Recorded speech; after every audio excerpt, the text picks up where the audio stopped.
No one is free from suffering. You can't audit the class. It is a required course, right? I mean, all people that live on the planet is going to suffer. Last week I said there is a distinction between, in my mind, now this is my thought, there's a distinction between persecution and suffering. I mean, there are people being persecuted all over the world right now. Right now, people are being arrested because they love Jesus. Right now, people are being beaten because they love Jesus, and tortured because they love Jesus and will not denounce Jesus. Right now, there are people that are being executed, having their heads chopped off, being shot right now because they love Jesus. That's persecution. That's persecution. Now, all Christians will not be persecuted.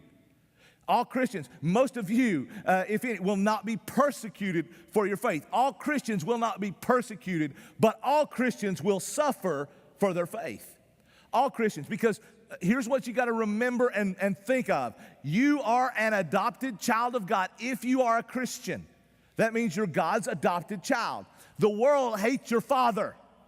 And if the Bible tells us plainly, the world hates God. If the world hates your dad, the world's going to hate you, okay? And so if you fortify your identity, fortify to mortify, if you begin to mortify sin in your life, it's going to create some tension in your life. You're going to be going upstream.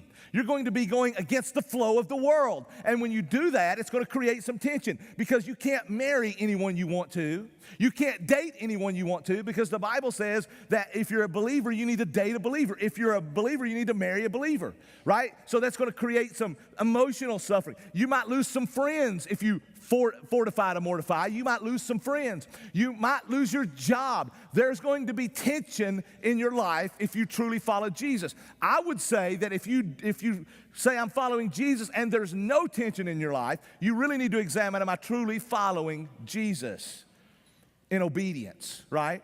There's suffering. We all suffer because of sin. But suffering isn't just isolated to Christians. Everybody suffers. Right? Suffering is worldwide. No one's exempt. The rain falls on the just and the unjust.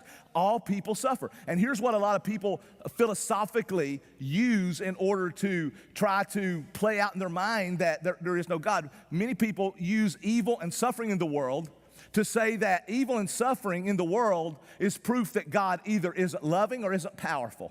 Because if God was loving, if God really loves us and He allows evil and suffering, then He must not be powerful enough to do anything about it. If God is powerful enough to do something about it, but doesn't, then He must not be good or loving. And that's the philosophical thought and concept in a lot of people's mind to play out God. But the problem with that is they leave an important thing out of that equation, and that's sin. You see, the world suffers. There's evil pain in the world, not because God isn't good, because we aren't good. The world is broken because of our sin.